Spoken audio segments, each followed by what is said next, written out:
Good morning, ladies and gentlemen. How are we all doing? Welcome to twitch.tv/Ice Cream Plus. How are we all doing today? You all good? You all good? Can you hear me? Is it all good? It looks good. Nice. Welcome in. If you don't know who we are, my name is Graham Day. How the devil are you? And I'm joined by the men that we call Beep Beep. Although I'm not sure if he got that because of, Discord and stuff. But I'll read Bib. It's blue screen. Genuine blue screen. Did you make a noise then, or did you just sit there quiet? Because nothing came through. I was making noise, but Elgato and Discord is doing the bits, aren't they, to keep you all, keep your ears in check. Yep. So Baby did make a noise. But because Discord's got like noise cancelling stuff to get rid of background noise, and we use the Elgato Wave mics, we've both got them sexy Wave 3 microphones. They can work against you because they're so good. If you make noises that aren't normal, then your Wave mic goes, "Oh, we'll save you from that." So basically, we're at fault. God damn it. Anyway, good morning, Lake. How's things, dude? Dropping in there with our exclusive subscriber-only emote that sounds like this. Hello. Yeah, I didn't think he was going to do it. Did it again? Nice. Tito, with the hellos, the up the ICU, there's the let's goes and the stay frosties. Nice. Chucky with let's go, up the ICU. Let's go, up the ICU. Up the ICU, say up the ICU. Do you know what? One day, we may finish our Masters of the League season. We were in like season 4, I think, of our Masters of the League. Maybe we'll finish that season. Maybe one day. But today is not that day. Apologies if I was building you up for something then. Today is not that day. I mean, I am wearing a football shirt, but not up the ICU football shirt. This isn't the ICU FC shirt. This is just a PSG shirt, which one of them is a purplish shirt that's representing a team full of superstars known the world over, and the other is PSG. Anyway, good morning. Welcome into Twitch. If you are in the chat, please feel free to let us know that you are here. We do go live each and every single weekday, so let us know every time you're here, and it's important that you do because we are Ice Cream Uploads, and in true Ice Creamy fashion, this is The Scoop, the UK's #1 video game podcast, even if we do say so ourselves. We are here to give you our thoughts and our impressions on the biggest, the best, and the breaking stories from the world of video games. We want your thoughts and impressions on our thoughts and impressions. So if you are in the chat, as well as saying hello, but do give us those thoughts and impressions, and it's important that you do because we turn this live stream, say live stream, because we go live at 10 a.m. each and every single weekday, 10 a.m.-ish. It's 10:48, so not too bad. Not quite as good as yesterday, but not as bad as it has been recently. So we go live at 10 a.m.-ish each and every single weekday on Twitch. The ish is important, which is why we have an exclusive subscriber remote that says exactly that. We work in the video games industry, so we bring you the streams whenever we can, around 10 a.m.-ish. But it's important that if you are in the chat, you get involved and you give us your input because we turn this live stream into a podcast, a video that goes on YouTube, and an audio podcast that goes on iTunes and Spotify and SoundCloud and Google Play. So if you want to get involved in the show, please do, on behalf of everyone that watches and listens and does all the things later on YouTube or on Spotify or on SoundCloud or on Google Play. You guys get the benefit of listening to us when you want, where you want, on demand, but you don't get to speak to us in the chat. So you people on Twitch, that's your job. Make sure you do it. Before we jump into the news, though, a couple of things to mention. First things first, giveaway. ! Giveaway. I believe it's this Monday coming. It ends. So we literally have minutes left on the giveaway. And that is for a £50 insert coin clothing voucher. If you want to bag yourself that sexy RPD hoodie that Bibby's winning, well, you could do with... I'm winning. Yeah, well, you are winning wearing that. You're winning at life, my friend. Yeah. Pop, pop, pop, pop. Nice work. Yeah. Nice work. Recovery. Do you know what? Actually, I'll jump to the split screen. Let's jump into the bib screen. Big bib. Yeah, there you go. There's the RPD hoodie. Nice. Beautiful. Check it out. Bibby, I mean, don't look too far down. I've spilled some tomato sauce or something on it. Okay, well, rather than looking down then, can you just point us to the beach? Yeah. I think it's that way. Have you been to the vets? Because those swans look sick. Banter. Anyway, welcome in. So, exclamation mark giveaway in the chat to get yourself entered into the giveaway. I'm assuming most of you guys in the stream have done as well. If you are joining us, actually, if you're in the stream, if you've entered previously, don't forget there are extra daily entries. So just by joining us in the stream every day, you get an extra entry, but you have to go through the player.gg website to add another entry, just so it keeps track of it, because it's Player that does the pick for us. So if you are watching our streams, that is incredible. We love that. But if you want to get, a better chance for yourself for winning some stuff as well, make sure you go back to that tweet and just click on that. Yep, I'm here. Yep, free entry. Nice. 2 extra entries every day. Increase your odds. That is how the last 2 winners of the prize both won. They came back to the streams every day. I think it was ran for like a month. So over the course of a day, that's like an extra 60 entries. So make sure you do it. Over the course of a month, should have said, there's an extra 60 entries. Anyway, as a good friend of the show, Elvis Presley once said, a little less conversation, a little more action, please. Let's jump into some news. All this conversation is satisfaction in me. Yeah,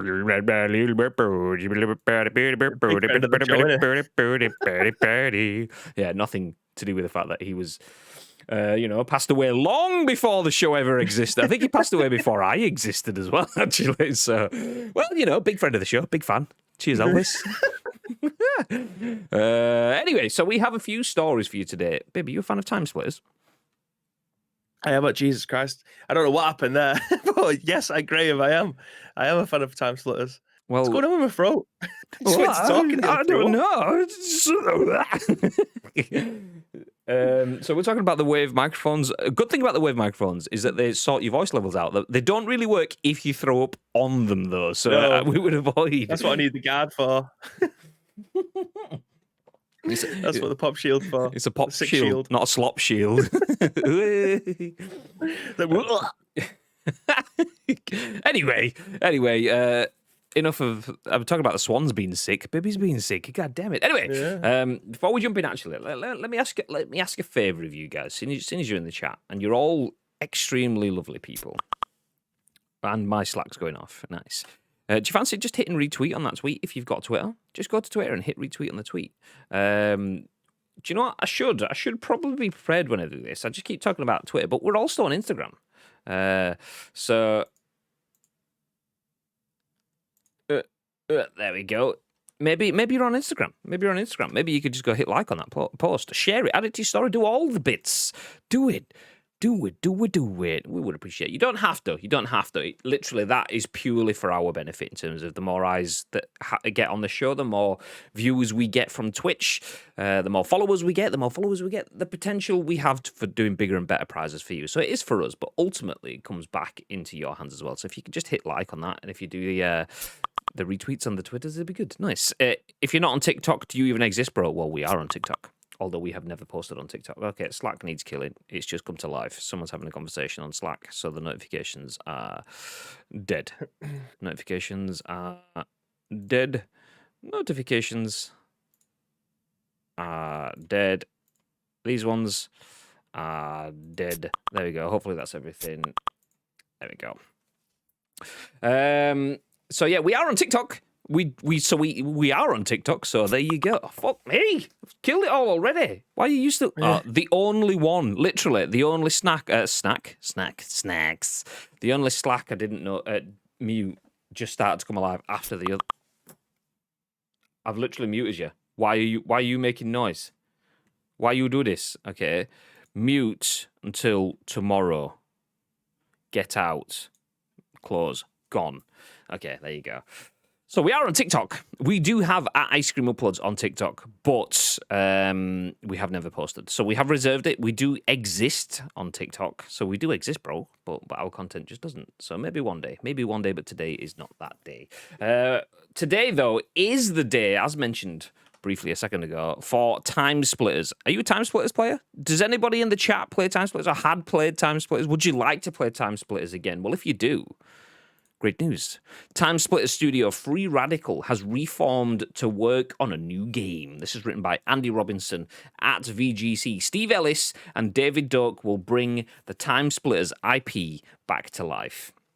So TimeSplitters developer Free Radical Design has been reformed by its original founders. Publisher Deep Silver and its parent company Embracer Group announced on Thursday that the studio had been established as a new company in Nottingham by Steve Ellis and David Doak, who were two of the original company's 4 founders and key developers behind its games. Free Radical will now bring the TimeSplitters IP quote, back to life, but development on a new game has not yet started. Quote, we have more market demand driven opportunity via innovative concepts, dormant IPs, licenses, and other business opportunities than we have the development capability to execute, said Embracer Group. Thus, the ambition is to further expand our creative engine through increased headcount, both organically through scaling up existing studios and also by adding new talented studios to the group.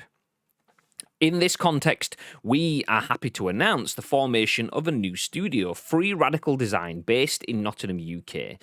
This Deep Silver studio will bring the much-loved TimeSplitters IP back to life. Key original members include founders Steve Ellis and David Doak, and this highly respected team has a 22-year heritage of making AAA products. Deep Silver added, this is an exciting first step in the process. Development on a new game has not yet started, and we will update you when we have more news to share. Steve Ellis, who was the co-director of TimeSplitters, said of the news, to be finally able to confirm that the studio has been formed and that we have a plan for the next TimeSplitters game is incredible. While we cannot tell you anything more at the moment, we look forward to sharing information in the future. Free Radical Design was formed in 1999 and developed the TimeSplitters series and Second Sight. Following the disappointing reception of Haze and cancelled Star Wars Battlefront project, the studio went bankrupt in 2008. What remained of the company was later saved by Crytek and rebranded and worked on the Crysis series, Warface and Rise Son of Rome. In 2014,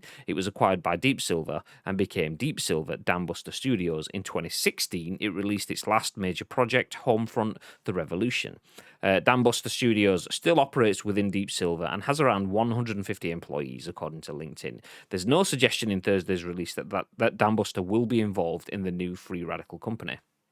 TimeSplitters owner THQ indicated in 2019 that he was planning a future installment in the series with the hiring of original co-director Steve Ellis to, quote, help plot the future course for the franchise.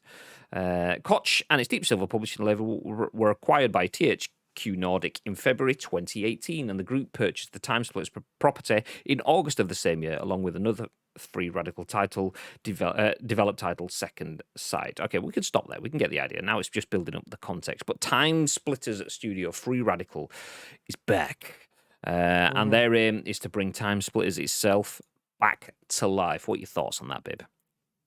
Yeah, I think over the last couple of months or so, we've seen people come out and say that there was like small Easter eggs in other games. The most notably was the one that was in Homefront. I think it was the Revolution, where it was an arcade cabinet and you could play The entire like game. an upscale. Yeah, you could play the upscale. It was like a HD version of TimeSplitters on it, and obviously that went under the radar for 10 years, maybe. So yeah, I mean, this is all things was leading towards it. And the last time we covered a story regarding TimeSplitters, we thought that maybe something was on the way, because why would someone uncover that for the sake of just a little bit of a haha, look what we did, none of you even caught it out, blah blah blah. So yeah, I'm interested to see how this looks. Are we in a world where TimeSplitters is going? I mean, I loved TimeSplitters, but is it a product of its time? Is what I'm trying to get to. I would hope that it isn't. It's very much like everyone has a nostalgia for GoldenEye. That was definitely a product of its time. If you've got that game and you haven't played it in years, please don't go back and play it, because it's absolutely garbage.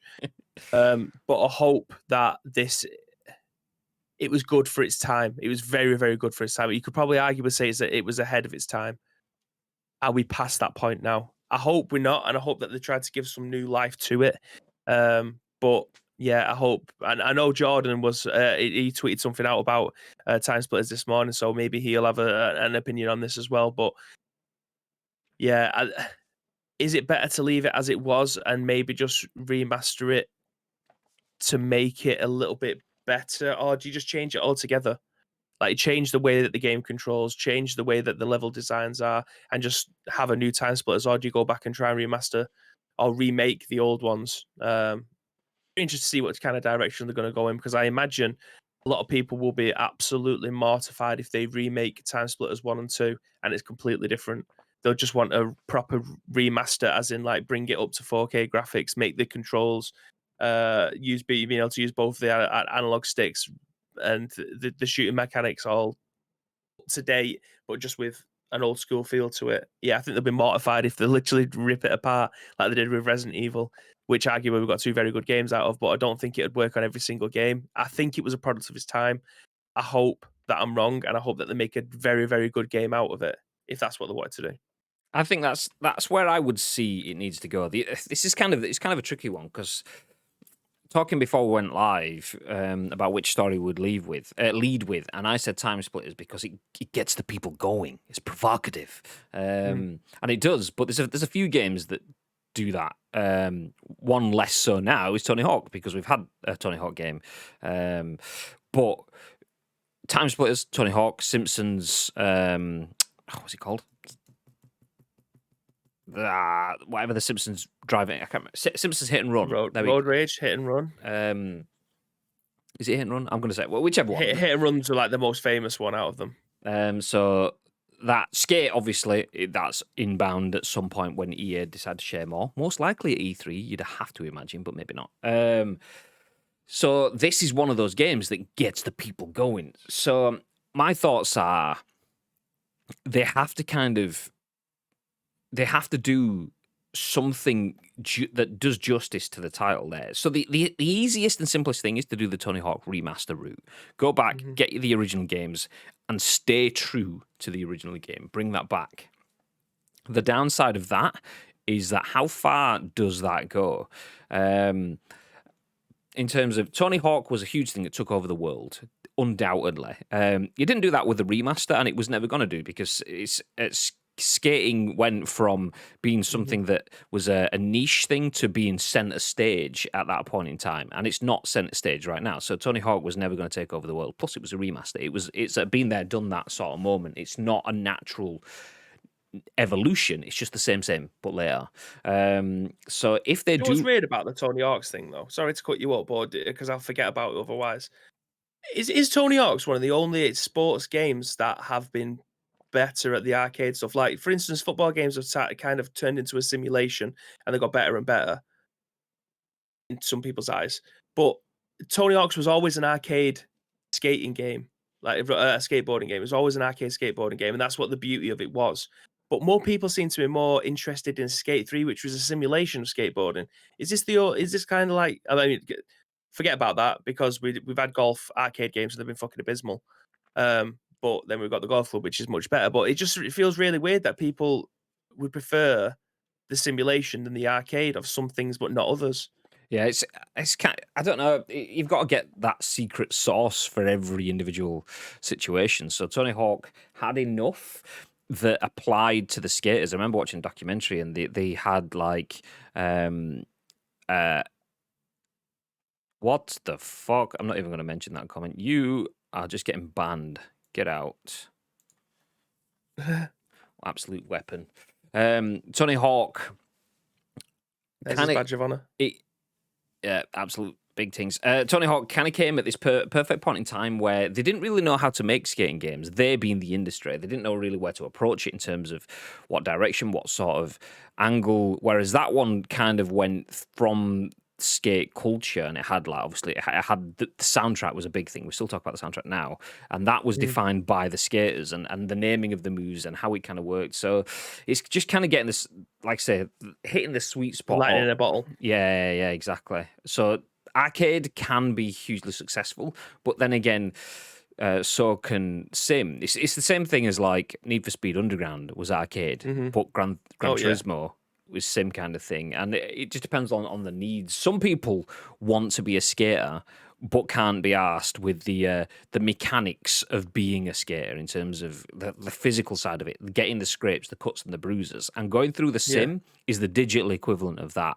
They just want the success and the victory. So okay, well, rather than trying to figure out exactly just how much lean or how much what the average speed is I need for my grind or what angle I'm coming into a jump or whatever, how about I get a floating video cassette in midair and get the letter K from the word skate because I can do that. Yes, please. So yeah, it is. What do you think Need for Speed Underground would work nowadays then using that formula? Like, do you think the time has passed from that because we've we've got games similar to that are a lot more open world than Need for Speed was. With like Forza Horizon, which has taken the Need for Speed Underground model and just excelled on it. I know this is a complete tangent from what we originally started with, but I think it's kind of going on the same lines. Are those games a product of their time? For me, yes. I think they're a product of the time. For me, I'm not speaking for everyone, but I know that I would not play Need for Speed anywhere near as much as I did. I might give it a try. I might go, this is pretty cool. But just as itself, I'm not sure. I think for me, I need something more now. I mean, I've mentioned it quite a few times. Racing games, I spent so much time in racing games that I've done Le Mans, like sort of 24-hour laps.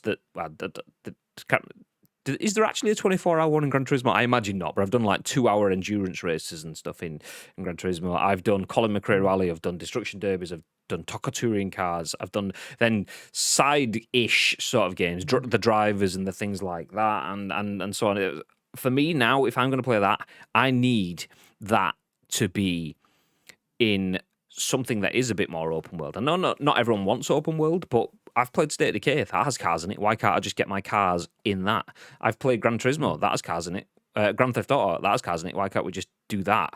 I want to play State of Decay the day before when it comes out. Why can't I just have good car mechanics and stuff in that? So for me, adding my neons and getting my Fast and Furious-esque graphics down the side of the car is sick, or was sick. I don't think it'd get my attention now. So do I think it's a product of its time? Yes. Racing games, yes. TimeSplitters, that's kind of the thing. So jumping back onto that, Matt, the bit that I was getting at is it a product of its time? Probably. Could they update that?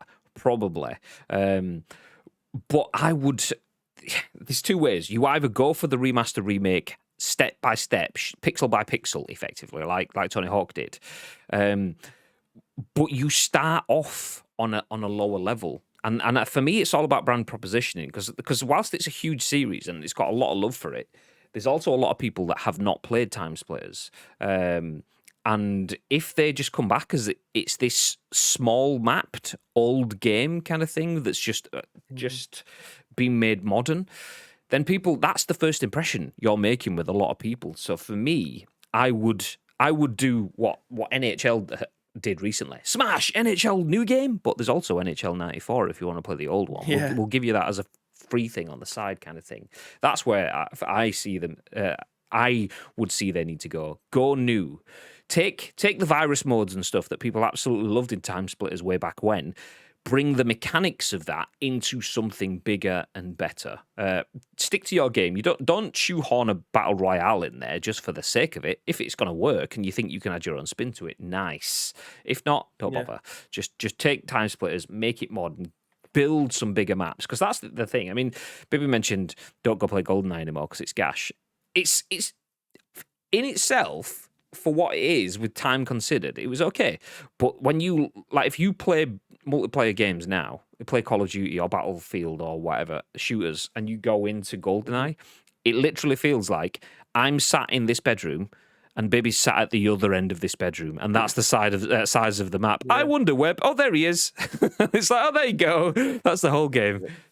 It's like the controls and stuff like that. It's the one analog stick. Remember moving your character with one analog stick, left, right, looking up and down with the same analog stick. It's bizarre that we used to get away with that. Or you'd have to move left and right, but then you'd have to hold R1 for you to be able to move your gun up and down. Yeah, absolutely a product of the time, because that would frustrate me so much. I would not... I'm used to using old controls with games, a la Resident Evil and tank controls. I played so much of it that it's natural to me. It's fine. I can get away with it. But that, when I tried to play GoldenEye again, was the biggest bugbear that I had. I just couldn't get my head around it. My brain is completely different from than it was 20 years ago. I just can't get... It's amazing when you just thinking about how far we've come.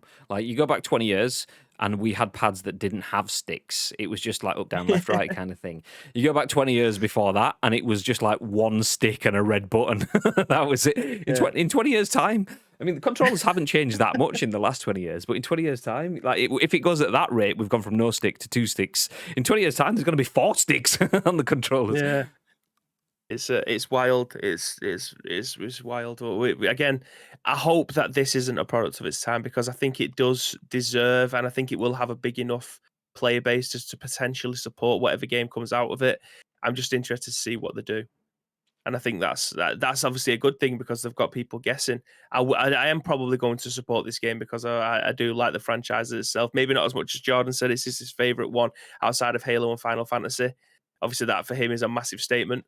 But yeah, hopefully I will look to try and support this game. I just can't wait to see what comes out of it because the artwork for it, you could arguably say, is kind of timeless. So yeah, I imagine it's going to look a hell of a lot better on newer consoles because we've missed 3 generations since it didn't come out on the PS3, 4, and now it potentially will come out on PlayStation 5. So yeah, I'm interested. Definitely. Jordan does say favorite franchise outside of Halo and Final Fantasy. You've got a Halo tattoo. Do you have a Final Fantasy tattoo? And if you do you then have a TimeSplitters tattoo? Because if you don't, I don't believe you. No, mate. You can't just say it's my favorite because whatever. Get off. Other people like it as well. Oh, I'm joking. Can't wait. I hope they remake them. Well, good news. They're going to, definitely. That's kind of what it is. Good morning, Mr. Garlic Clark, who's in the chat, and good morning to Iceman for dropping the Garlic Clark on his arrival. We appreciate you. We appreciate it. What about you guys then? Are you guys, is anyone excited? Obviously, we know Jordan is. Is anyone else excited for TimeSplitters? I know in my personal circle of friends, I think I mentioned it the last time we spoke about TimeSplitters, when there was the was it 4K or was it just HD? Whatever it was. I think it was just HD. Yeah, the HD arcade cabinet in Homefront: The Revolution that people didn't realize was there until like 4 years later. And even then, I think it was actually someone from the team that mentioned nobody ever found this, but there was a full Easter egg in that game. Oh shit! So when we mentioned that, my mates Martin and James both pretty much wet the pants because they absolutely loved TimeSplitters. So that was it the virus mode? Is that what it was called? Where basically infection sort of like game modes. They exist tons now, but obviously it was kind of early back then, so it was kind of pushing the boundary. They absolutely loved that game mode. And for me, I never really played it. I think I played maybe 1 or 2 games to the point where I pretty much classed myself as never playing TimeSplitters. I played a couple of games at their house and that was it. So I had to go and watch a video of that the last time we spoke about this, which is on my WhatsApp. So let me see. I did have it there. TimeSplitters virus mode hospital gameplay. That's what they shared. So I went and watched that video, and it did actually look pretty scary because I was looking at it, going, okay, this actually looks a bit naff. I mean, it looks old, which is what makes it naff. Not naff as in like it looks crap from. Not interested, but it just didn't look like it aged well. And when you're looking at it thinking, oh great, I'm looking at pixels aren't scary, and then he turned around and there was just this fucking thing, like it was basically someone almost camping, like stood on like a staircase looking one way down the corridor, kind of looking down a ramp, back down the corridor, back down the ramp, turned to go back down the corridor, and it was like Slender Man sort of thing. It was just there. I was like, fuck me. I'm watching this on my phone, and that was actually pretty intense. So I played it back in the time, yeah. So hopefully it comes back. Hopefully they do a good job of it. And hopefully you guys enjoy it. The interesting thing out of all of that, though, is Embracer Group's potential, but we'll come back onto that in a sec as I just jump through the comments. I played TimeSplitters a few years ago, so I'm intrigued to see what they do with it, says Chucky. Magic Man says, zero excitement for TimeSplitters here. And Luke says, I think if something like Apex can come out of nowhere and be a big success, there's no reason TimeSplitters can't reinvent itself and be successful too. Exactly, especially if you've got the power of Deep Silver and then the Embracer Group behind it, which is kind of what I was getting at. So Embracer Group, for those that don't know what that is basically a big media conglomerate. They own multiple brands, including Deep Silver and now Free Radical Design, the company that's going to be working on this. The interesting thing within there, though, see if I can find the quote.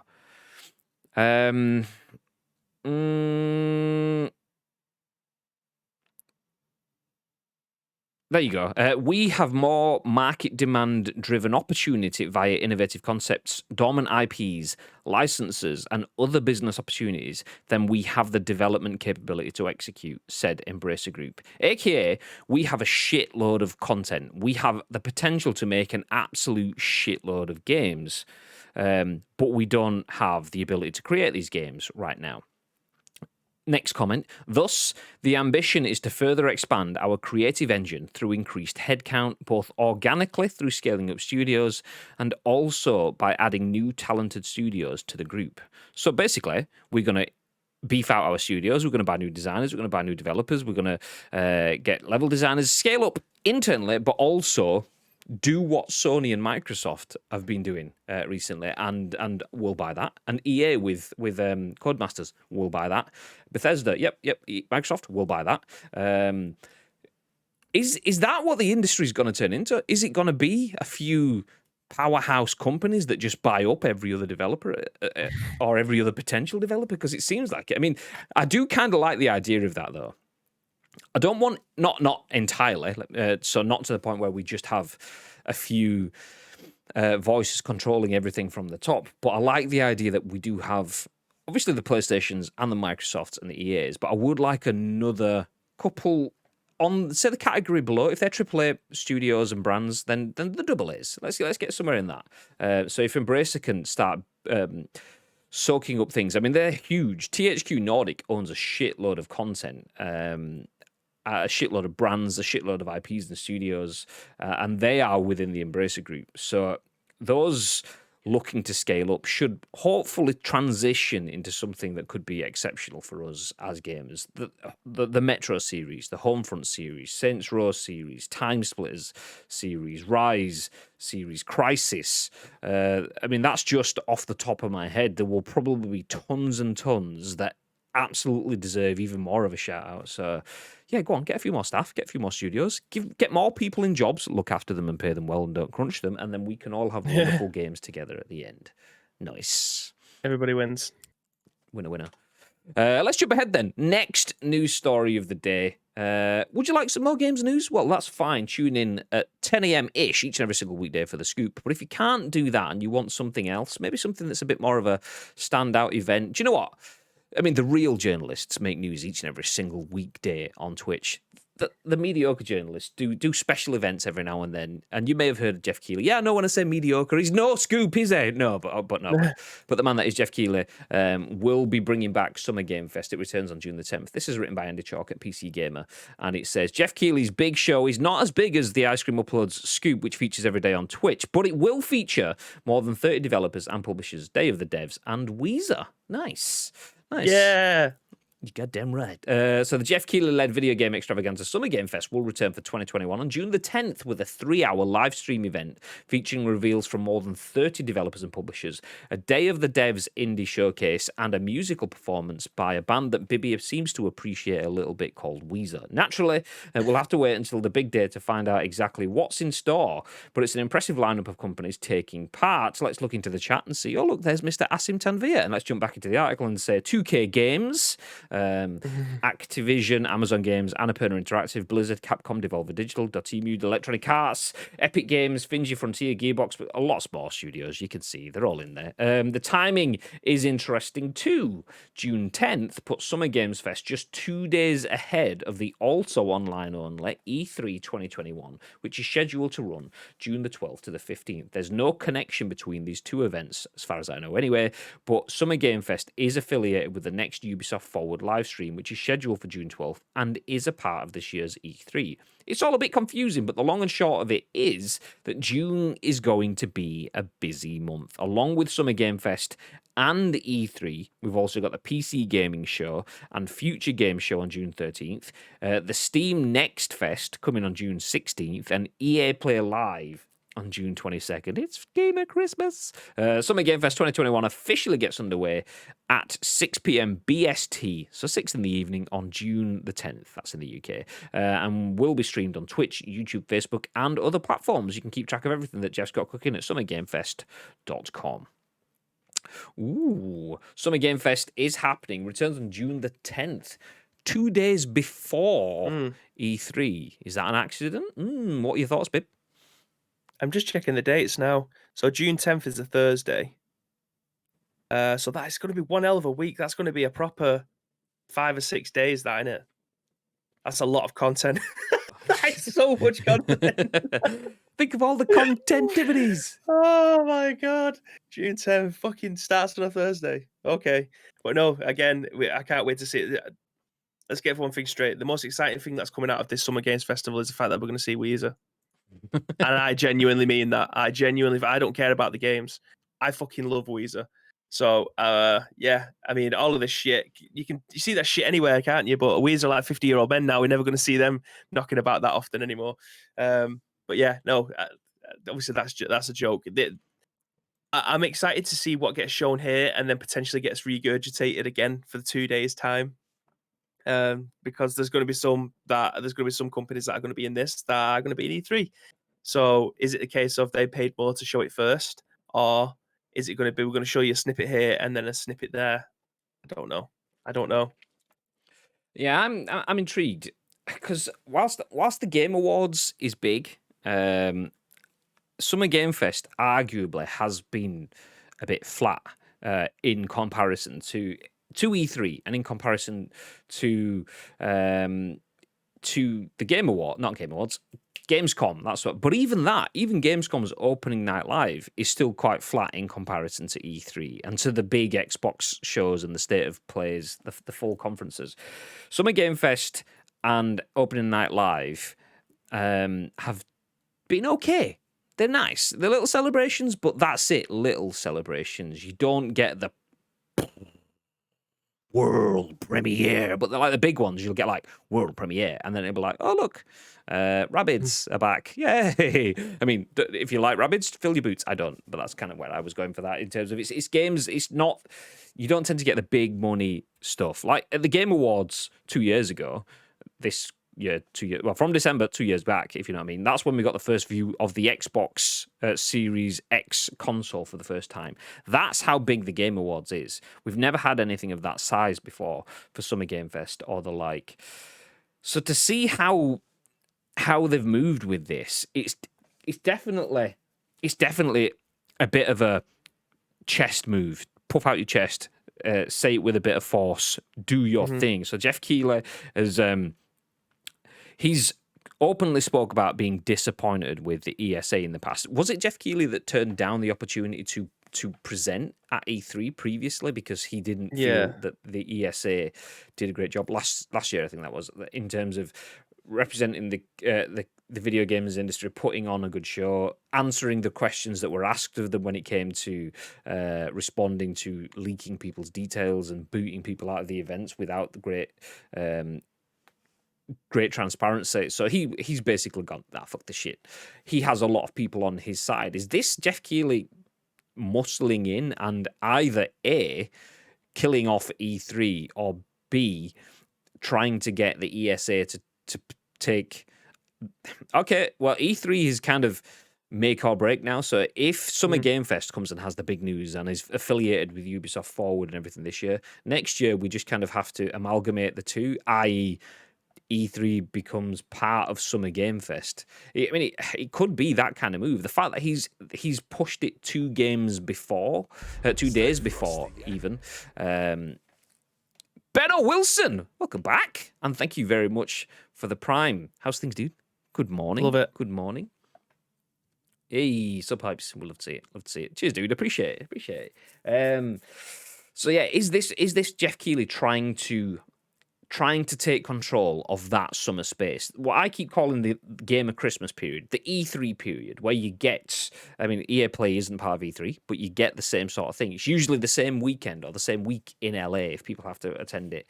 Is this Jeff Keighley going, okay, well, other people do stuff around E3. I want to do stuff before E3. Bigger, in front of everyone, get the news out first. Do it this year. Next year, it could be a case of that's when Call of Duty 2023 or 2022, as it will be next year. Yeah, there we go. I was thinking the game comes out. Oh no, did they class it? Did they class their game as a 22? Like the football games, obviously this year, the 22 games come out with it being 20. Anyway, doesn't matter. The next year's Call of Duty will, rather than having that headline the Xbox conference at the start of E3, will they go 2 days before and have their Call of Duty game in the Summer Game Fest conference kind of thing? It's depends who pays more, I imagine. Yeah, I mean, it depends who pays more. It depends on how successful these are. This is kind of like This is what the ESA and E3 needs. You get a monopoly and nobody has competition. People get lazy. We've said when you're out in first place, you don't upset the status quo. PlayStation, 66% of the audience share in the market. Why do I need to do anything now? I've literally got more than anyone else. Let them change to try and keep up with us because we're flying. I'm not going to do anything. Get lazy, take your foot off the gas, just keep trundling along. And that's what E3 has done since its inception. It flew on. Buoyed by its success to become this massive thing, but then got to the point where it's this massive thing that's worth millions now. Okay, we don't want to push forward and make it worth millions of millions. We'll just settle with the shitload of fortune that we've got and just not rock the boat. We'll just keep it happy because we don't want to lose the money now we've got it. So rather than doing that, they've just kind of trundled along and been a bit nothing. Summer Game Fest could be the thing that makes E3 actually provide something different. We spoke about the other day, they've got an app and you can watch streams in their app. All right, what about Twitch, where everyone else is going to be watching it, mate? What about YouTube, where everyone else is going to be watching it? What about Facebook Live, where everyone else is going to be watching it? Why would I watch it in your NAF app for this one event on this one time of year? No. So Summer Game Fest coming along will make them think that actually maybe proper ideas from the Entertainment Software Association should probably exist. So interesting. Don't talk to me about the last Game Awards. I'm still trying to catch up with sleep from last year's 6-hour show. Yeah. That I'm not the biggest fan of. I'm not a fan of that. No. That's the land grab element. So to make it something that was monumental, they might as well have added like a Beyonce halftime show sort of thing and get cheerleaders and stuff coming out like it's the Super Bowl kind of thing. The Super Bowl lasts for 27 hours or whatever for like 40 minutes of gameplay or whatever it is. Fuck this shit, I'm out. But I mean, I like the spectacle, and the same thing with the Game Awards. I like the spectacle, but by the end of it, it's just like it's purely that's a financial thing. That's to get more ads and more sponsors and more recognition for brands to give them better value to make them want to invest more money in the production. And it's just. Everyone benefits. If we were going to do like a watch along with this, we just have to pick and choose which ones we potentially want to do, because 6 hours is a lot. It is a long time, an absolute criminal amount of time. Speaking of criminal, at least in your opinion, Gary says, Weezer? Nah, I'm good. Well, he's got bad music. I mean, he supports Arsenal, for fuck's sake. What's it? His taste in a lot of things is left to be desired. Mr. T did drop in, said, look at these handsome men. Hello, sorry I'm late-ish. It's fine. You needed your beauty sleep. Have a little bit of lying after that stream last night. Looking good. It looked pretty swish. Nice. Doctor... Oh, I dropped off and I came back. I don't know if that dropped off for you, but my camera's still there. Well, that's weird. I'm Magic Man, and this is Asim Tanvir. Is my favourite Asim Tanvir in the channel. Nice. I've done that one. I hope the ICU would be perfect to spruce up the Summerfest, dishing out the scoop and the dollop. Perfect partnership. Yeah, well, maybe that's it. Maybe we need to. Do you know now? Mr. T's got his full streaming set up. He can be ICU extension. He can be. Yeah, so me and Bibby one day, Bibby and Asim the next one, and then Asim and me, and then everyone gets like a day off, and we'll just cover everything 26 days in a row or whatever it's going to be throughout June. Not 26 days in a row, but there's a lot of content coming throughout June. Ben says, everything's good, you? Yeah, not too bad, mate. Nice, yeah, solid, love, solid. Even better. Now you just dropped your Prime on us. Appreciate that, dude. So anyway, Summer Game Fest is returning. It's coming on June the 10th, and it's not just... Do you know what, actually, let me stop. This is complete tangent, and it's just come back to me. But one of the biggest things about Summer Game Fest for me, and it's not the biggest thing at all, it's absolutely one of the smallest things, but it's something that just absolutely triggered me last year, is the Summer Game Fest logo on that video there. Last year, they had some weird font where the U was, like, massive, and it looked like it had melted, and people started, like, there was a meme of, like, I don't know if it was Milhouse or someone from the Simpsons where, like, his face just kind of, like, yeah, they've got rid of that, so that's a win for me. That's it. Well, I'm happy to have more Summer Game Fest in my life now. They've got rid of the dodgy font style, and it's GG's, boys. But let's move ahead. Does anyone want to hear about new games? Some EA stuff? Of course you do. I would Former love to. Shadow of Mordor boss is leading a new EA studio making open world action adventure games. Do you like open world action adventure, Bib? Tom Ivan at VGC has this article, and the tagline says EA wants to follow up recent Star Wars Jedi Fallen Order success in hugely important genre. Former Monolith production studio head Kevin Stevens has joined Electronic Arts to lead a new studio which will focus on the development of open world action adventure games. Stevens oversaw Warner's Monolith during the development of Middle-earth Shadow of Mordor and Middle-earth Shadow of War. The new unnamed EA studio will be based in Seattle area, but may also support remote working opportunities. EA Senior VP and Group GM Samantha Ryan, who worked with Stevens when she was president of Monolith and later SVP of Production and Development at Warner Brothers Interactive Entertainment, wouldn't say whether the new outfit will work on original IP or existing brands, but she told GamesIndustry.biz that more information about the studio will be shared later this year. We're still figuring out a lot of foundational questions, she said. How big? What games? How fast to grow? Kevin and I both know how important it is to get the foundations of any studio right, and he'll take his time to figure it all out. When you rush, you don't give yourself time to be thoughtful. Why rush? I know Kevin well. I know the kind of quality team he will build and the kinds of amazing games he will deliver. I don't need him to rush to prove anything to me. I want things done right, and I know that Kevin will build an amazing group. Ryan added, the action-adventure space is a hugely important genre in Bibby's life and our industry, and to us at EA. Players and fans of those games are so passionate, and it's also one of my personal favourite genres. We've also recently had success with Star Wars Jedi Fallen Order, and we would love to entertain more fans with similar interests. Actually, pretty open to the action-adventure genre myself, I must say, but... Yeah.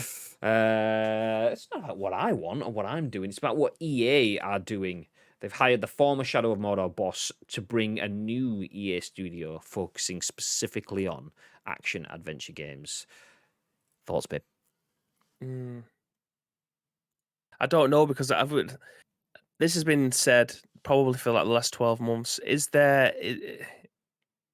The Battle Royale changed the way that we play video games, regardless of what side of the fence you sit on, whether or not it's Fortnite, Call of Duty, H1Z1, and Hyperscape, whichever ones you want to pick from PUBG. There's a lot out there. It changed the way we play video games. Is the open world adventure games becoming too much? Like, is there enough change in an action adventure game to make you think, actually, this is something this is an experience that I've not had before? Because I know this is a very controversial statement, but it feels like the old open world setting is just copy and paste, change the characters, change the setting, and then there you go, and you go and do the thing. Like, this is not on the same subject. Are 60-hour games still as relevant as there was back then? Because all open world adventure games tend to be like 60 to 100 hours. I don't know. I genuinely don't know how to feel about this, because changing the setting and the characters isn't enough for me.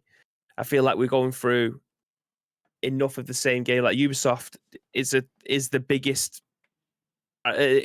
company that seems to do this kind of thing, but then it's just different settings, like Assassin's Creed, but then you take that away and you've got Far Cry. Take that away and you can't really say The Division, because that's kind of an MMO type game. But you know what I mean? I don't know. Have we seen too much of it? Shadow of Mordor games were brilliant. Is it going to be more of that? Is it going to be like Dragon Age? What are we getting? I genuinely have no idea, Graham. I genuinely have no idea. Just for anyone late joining, it just looks like I've just thrown a bunch of letters. It's more like an episode of Countdown on there. New EA Studio OWAA Games. So EAOWAA, that stands for New Electronic Arts Studio. Open World Action Adventure Games, just in case you didn't get it. I put Open World Games, but then I thought, actually, Open World Action Adventure, Open World and then Open World Action Adventure are two different things. Well, not different, it's a clarifying thing, so I've just put the letters in. If anybody doesn't know, then feel free to ask, but that's what it means. Open World Action Adventure Games. Do we need more of them? Yes. We need more of every kind of game. Do we need more open world action adventure? Yes. Do we need more football games? Yes. Do we need more battle royale games? Yes. I will say yes to everything. Do we need more of everything? Yes. Give me all of the experiences. Just give me a reason to have them. Do I want more battle royales? Yes.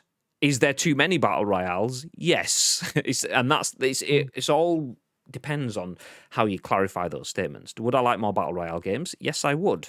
Do I want the same battle royale games mediocrely put together and copied? No, I don't. Would I like more open world action adventure games? Yes. Do I want people to just rinse and repeat stuff that exists already? No, I don't. So EA coming in and taking, I mean, the Middle-earth games are exceptional games, so I'm told. I own the games once again and haven't played them. I've played bits of them, but I haven't played them. So I can't comment on the full story. But from what I'm told generally, some people may disagree, but exceptional games. EA have done a great job with open world action adventure as well. The Star Wars Jedi Fallen Order game was my game of the year 2 years back. So giving me open world action adventure story driven games, I am completely on board for. That is where I am as a gamer in general. So I was saying, do I want racing games? Kind of, but put them in another game. Give me open world action adventure and give me racing elements in there. It doesn't necessarily always have to be dragons and orcs and lightsabers and things like that. It could just be a city. But then we've got GTA. But okay, well, it could be a city that has more of the racing element in. So get your neon ground kit and your dump valve GT Skyline R34 kind of thing and get that in the game and fucking trick all that up, but have that in an open world action adventure. There's a lot of direction that open world action adventure can go. And I think that is where video games have gone. They don't always have to go that way. Absolutely not. You can just get things that are based on like Sim. We were talking about the Sim versus arcade. Open world action adventure is essentially a modern way of arcadifying things. Okay, you can do your car racing, but you can then get out of your car and go and play ping pong inside that ping pong arena-y kind of thingy. So I love this idea. I've got a lot of time for open world action adventure. I'm playing Spider-Man. I mean, can you class Spider-Man as open world action adventure? Well, Miles Morales is what I'm playing now. Played more of it last night. Still a fucking incredible game. That's a different spin on that. There's cities and stuff and there's cars and things in it, but you don't get in a single car once and you don't tend to walk very far. So it's a very, very different game. And there's a lot in that area that could be unpackaged. And we've seen it already. The fact that they've copyrighted some of the, what was it called? The enemy system, Nemesis, that's it. So they've copyrighted the Nemesis system. So the thinkers that worked at Shadow of War are good thinkers, clearly, because they've gone, that idea is too good, no one else can have it. But take some of the people that was in charge of those thinkers and putting those into EA with their limitless resources, giving them the ability to build new teams from the ground up. Love the idea. Still 5 years away, but we could get some wonderful experiences out of that, as long as there's not loot boxes to the tits, but it doesn't look like it. It was good at the start, but by the end I hated it. It's far too long and I wanted to punch Jeff K in the throat, says Gary Clark. little bit long. Yeah, a little bit meaty, which is what she said. Notice Bib didn't say that I'm a huge Oasis fan. Thought my tastes were bad. That card's been taken away from you. For insulting me. Revoked. Madge says, all I really remember about the Gamer Awards, very long. The co-host melted my heart, and that certain categories got crushed into the ads. Who was the co-host? Who was the co-host? Tell me more. But the wasn't the kind of that, like they had bunches of categories that got given away, like drawn in the pre-show, and it's like if your award show has so much stuff in it that you have to get rid of awards off your show, you're doing it for the wrong reasons. Then it's not about the awards; it's about the spectacle, and you've just called it the Game Awards, and it's no longer about the awards. Okay, we do have awards, and you've won one, but we're not going to show that in the awards because we have a feature of the new Rabbids game. What? What the fuck? What? Sorry for pitching on the Rabbids again. I apologise. Northern Lads. All right, sure. All right, kid. Yeah, nice one sorted, my fella. Yeah, mate. Madge says, if they have unique mechanics, gameplay, or whatever, then any type of game can succeed when the quality is there, regardless of the genre. Don't want cut-and-paste games, aka anything from Ubisoft. Read this guy moving from Monolith to EA, who's to say he creates a Nemesis 2.0 that skirts around the patent? Exactly. I mean, that's the kind of thing that I was kind of getting at. Like, he's already being involved in the patent. Maybe there was a few ideas in there that they had to just kind of leave on the cutting room floor. By putting those in, he could make a superior, like, Nemesis 2, as you put, Nemesis 2.0 system that absolutely outshines the one that was there and goes, oh, it's arguably different. Is that completely? It's got more levels to it. It's beefier. So yeah, it's a good move from EA. It's a good move from EA. And I like it. I do like it because we've all criticised EA for the repetitive titles, the loot box frenzies and stuff like that. Seeing them going back into that single player, well, we assume single player, open world action adventure, that takes it more into the content and less about the capital. Obviously, good content leads to capital, but that's you lead with the content led approach, much better for the users, better for the brand, better for everyone. And I agree. Yeah, you do. Don't worry, babe. I'll lick your face when I see you next, Rona or no Rona. We both should be jabbed up by then, mate. So let's do it. Sydney from IGN, I think. Sydney. Surprise, Sydney. Actually, I need to go to voice mod for that telephone voice. Oh God, here we go. Surprise, Sydney. It was Scream. There you go. Scream. There you go. It's a date. There you go. Lick each other to your heart's content. Nice. Speaking of which, get my jab next Tuesday. Yay! Confirmed this morning. I get my the ability to do what everyone else does. Post a picture of my appointment time, or my slip to say that I've had it when I've had it, and then also mention the fact that my Wi-Fi will probably get a boost increase because I've got 5G. If you don't do both of those, have you really had your COVID vaccination? I've had mine. Did you? I think this is the first time that I've told anyone, apart from you. Did you post a picture of your thing and say that you've got a 5G signal boost? You didn't have it then? No. You've not had it? No. If no one's seen it, it's not happened. The world doesn't need to know. The world does not need to know. Tell you what the world does need to know about, though. The Last of Us Part 2, mate. Yeah, it does. Yeah, it does. Stephany at VG247 says, The Last of Us Part 2 performance patch for PS5 targets 60 FPS. So the PS5 performance patch, all of the Ps. The PS5 performance patch for The Last of Us Part 2. I'm going to full-on overpronounce every P in this article now. Let me start it again. The PS5 performance patch for The Last of Us Part 2 is now available. This is a bit all over my screen. Wonderful start to the show. Yeah, rumours of a PS5 patch coming for The Last of Us Part 2 surfaced back in January, so it's just taken Sony and Naughty Dog a while to push it out. One patch for the 1.0... I'm going to stop now. For the 1.08... once patch 1.08 for the game is installed on your PS5, you will find a toggle in the display option that allows you to choose between a frame rate target of 30 FPS or 60 FPS. You can also expect an enhanced resolution, faster load times, and more. The game also supports haptic feedback with the DualSense controller. You can feel the tension in the adaptive triggers when drawing back on the bow. And shots fired can also be felt in the controller. That's amazing. That I didn't even realize that was a thing. Wow. I'm only hearing this for the first time.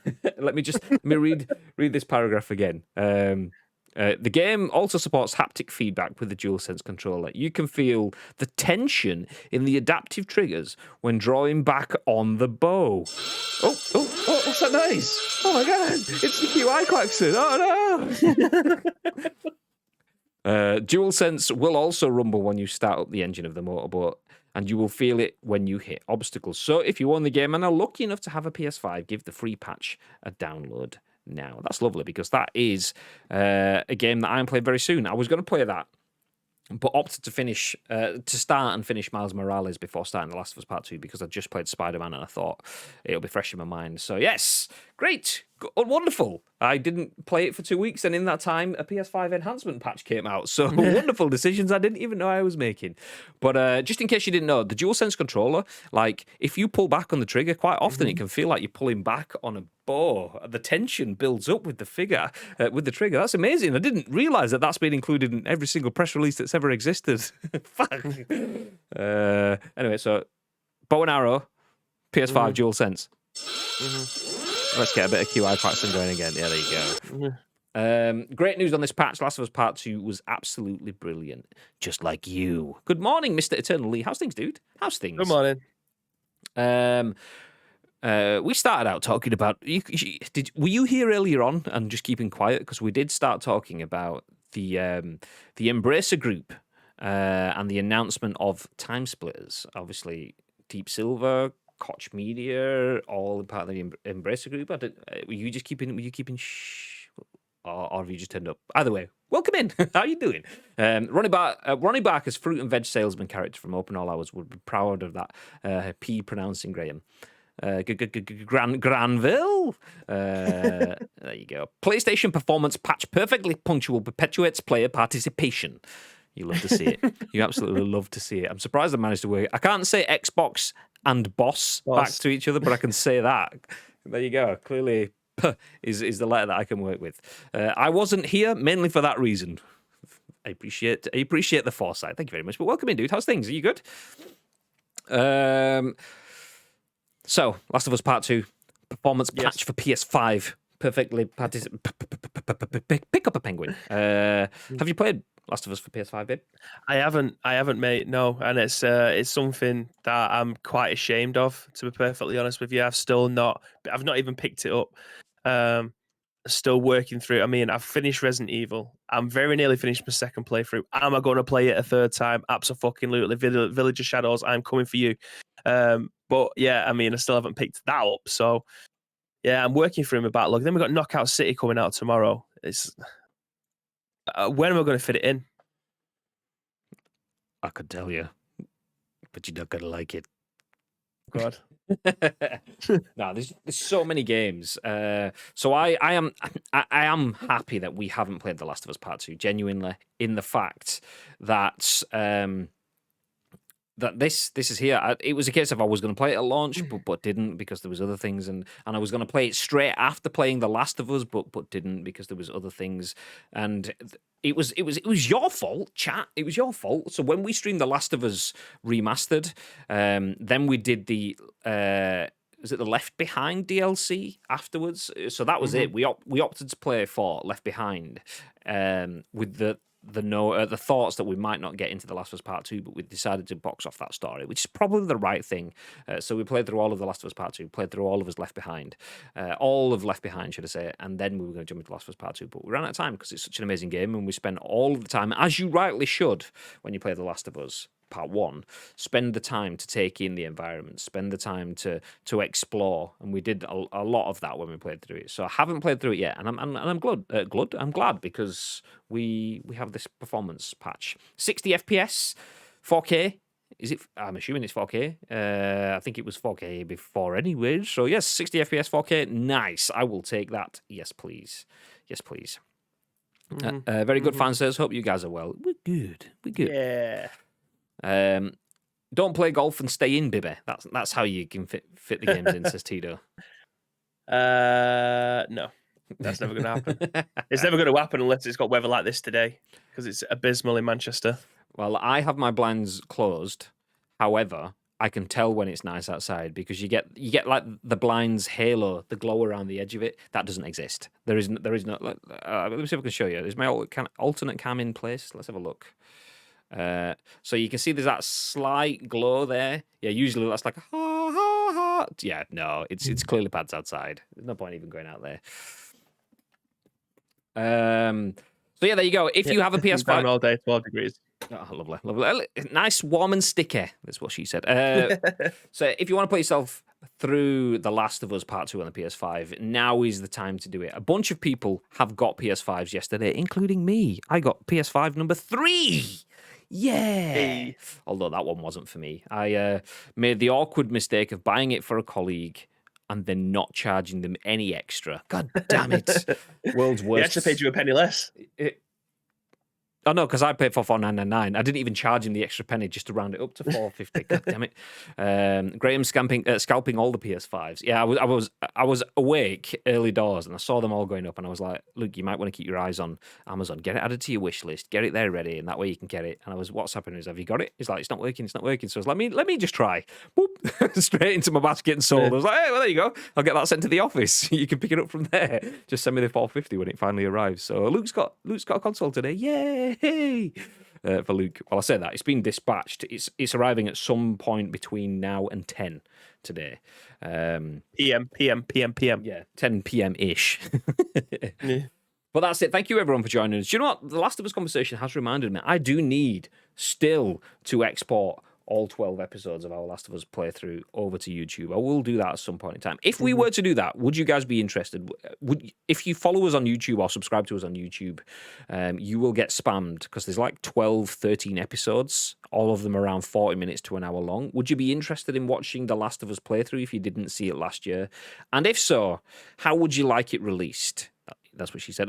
Would you like it as like one episode a week, one episode a day, all 12 at once? How would you like us to release that? Just let us know. Give us your input, and then we can see how we can do that for you guys. But we'll work for you. We'll work for whatever works for you. It's nice. But we are going to drop off. Are we jumping back on with some games, babe? Yes. About 12:30. Yeah, nice. Time for dinner and that. Yeah. Gary says, yep, should we do it all 12 at once? Nice. Okay, well, maybe we'll do that then. I think we have all of The Last of Us Part 1 and separately all of The Last of Us Left Behind already highlighted on Twitch, so we'll just export all of those, get those on YouTube, and it's good to go. There may be references in there that says something about, oh, this is what we're doing next week or whatever. Ignore that, because that's like 12 months ago. But apart from that, it's all good. Yeah, fill your boots. So we'll put that out. We will be back around 12:30 on this channel playing games. We might drop a raid on someone because it's still 40 minutes or something now, and we'll get you a few extra channel points for doing that. So if you want to stick around for a raid, we will raid a friend of the channel. You get some extra channel points, which are down there in the bottom corner, and we help someone out, which is exactly what you want to see on Twitch. So stick around for that. Before that, though, Mr. Bibb. Yes. Saw you checking out the world of Grim outside. It just got darker, Graham. I'm looking at the window now, and it's like a monsoon out there. Like the window is just covered in rain spots. It's just depressing, isn't it? We're in fucking May. We're nearly in June, and I'm looking at this shit. It was glorious yesterday. Yesterday I went for a stroll. Me and Danielle got like full on track suited, stroll around the local park, brew in hand kind of thing. Like, yeah, today, nope. Not happening. I got no chance. The Manchester weather, exactly. So yeah, Mr. Bibb. I've got 7,000 cagoules and parka coats. Like, there's no reason to ever not have them to hand. So if you live in Manchester, then you probably want to get involved in our exclamation mark giveaway, because you can get yourself that hoodie that Bibby's wearing, because it'll keep you nice and warm on all of the days when the weather's shit. But before that, baby, is there anything you'd like to add? Yes, thank you very much for joining us today. It is Thursday. We've got one more episode this week. So if you want to help shape that show, then there's two ways that you can do that. First of all, find us on social media. It's at Ice Cream Outlets across all major social media platforms, or get involved with our Discord. If you are watching this on demand, go into the description. All the links that you will require are there, but there is an area in our Discord called The Scoop. All we need from you is the URL plus your thoughts and impressions. We will then give you our thoughts and impressions on the very next show, which will be at what time tomorrow? Mr. Graham Day. That will be. That will be at 10 a.m. is what I meant to say, but then I fucked up. That's why I fucked it up. Because I was too busy trying to turn on voice mod. So if you want to see, the next show will be live at 10 a.m. tomorrow. 10 a.m. That's why we have the emote. Yeah.